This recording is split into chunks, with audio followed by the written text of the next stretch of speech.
What is going on, people? All right, so I'm gonna show you some of my go-to exercises or warm-ups for getting my arch. I have very tight shoulders. I've always dealt with it, no pun intended. So I'm gonna walk you through what I do before my workout, but I also do a lot of mobility throughout the week on a daily basis, because you can't just work on your arch or your mobility before your workouts. It needs to be a consistent thing, and that helps with not getting injured either. So the first one I'm gonna show you, I'm gonna take my foam roller. I like to call this one a pool noodle. It's a little flimsy, but it's okay. It still does the job. So I'm gonna focus on just opening up my thoracic spine. So a lot of problems that people deal with when it comes to their shoulders being tight on benching, squatting, deadlifting is they end up closing off their shoulders or their chest, but you need to open it up. You need to be able to expand your chest, and this is gonna help you get into a lot of positions more comfortably and not have so much of a forward tilt. So from here, I'm gonna focus on just my upper back. With benching, people do an arch in their lower back. I used to be that person, so I can throw myself under the bus. But you wanna focus on learning to arch and be flexible in your upper back. So I'm gonna put right below my shoulder blades, right on the foam roller. And from here, you don't really have to do your arms anyway. I like to put them behind my head. And I'm gonna focus on bracing down into my stomach. You wanna keep your rib cage from doing this right here. So brace into your core, keep nice tight tension. And from here, we're just going to let our body sink over the foam roller, but you don't want it to sink so far that you start doing this. You don't want the lower back to arch. So again, brace, just that upper back, tilt, tilt, tilt. I'm gonna stop about right here because that's where I feel the most tension, the most tightness, and I'm not going to lose my form. I'm gonna do this for about 3 sets of 10, and then I'm gonna move up a little bit more, but I'm never gonna do it right here. I'm not focusing on arching my lower back. I wanna think right there around my erectors, but not directly on them. Brace, lean, lean, lean, lean, lean.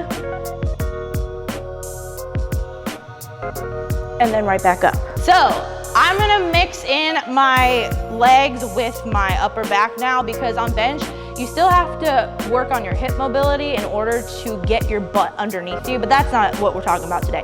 So I'm gonna do a frog position just to get my hips warm, but from here, I'm going to walk my arms out, and I'm trying to get my chest as low to the floor as possible.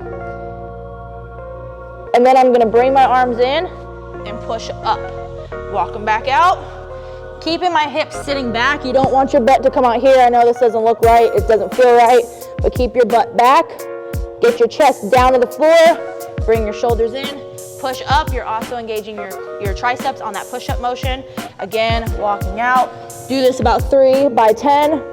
Really feel that stretch. You want to keep your arms as close to your head as possible. You don't want them out here. We're getting those shoulders to loosen up as well. So 3 by 10 of those, and then you're also gonna get your legs nice and loose. Your hips are gonna be open, so when you get in your bench position, you're gonna be able to get your legs nice and underneath you.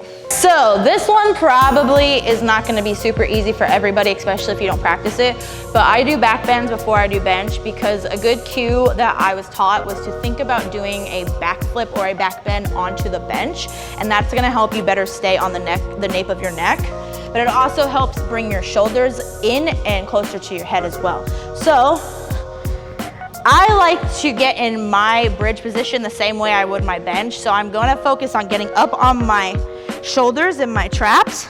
From here, please warm up your wrist beforehand, but we're not going to go over that. You want to get your hands as close as possible to your head, and then you're just going to press yourself up, bring it right back down. Press yourself up, bring it right back down. You want to try to push your head through your shoulders. Do this about 3 by 8. Just really gets that upper back loose. Shoulders are nice and engaged. And it also helps with your wrists, so if you get wrist pain on bench, it's another good tool to use. So the last one I'm gonna show you, I do this one right before I bench.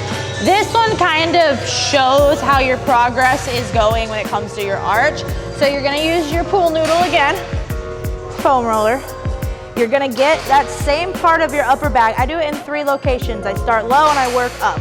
So I'm gonna start right here in the middle of my back, right above my erectors.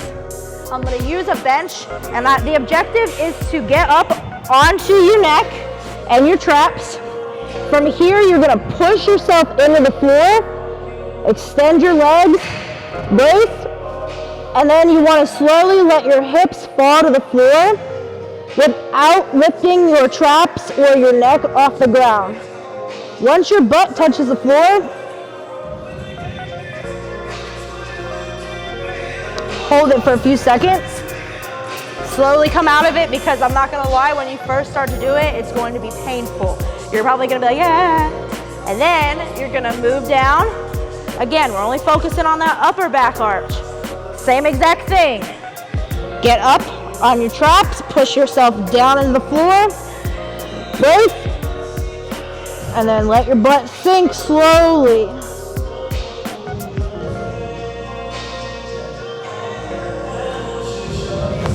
And then you'll do it one more, right up here, nice and high. This one, normally your butt's gonna fall easier because it's further away, but it's the same exact thing. Up on your traps, push your neck down, brace.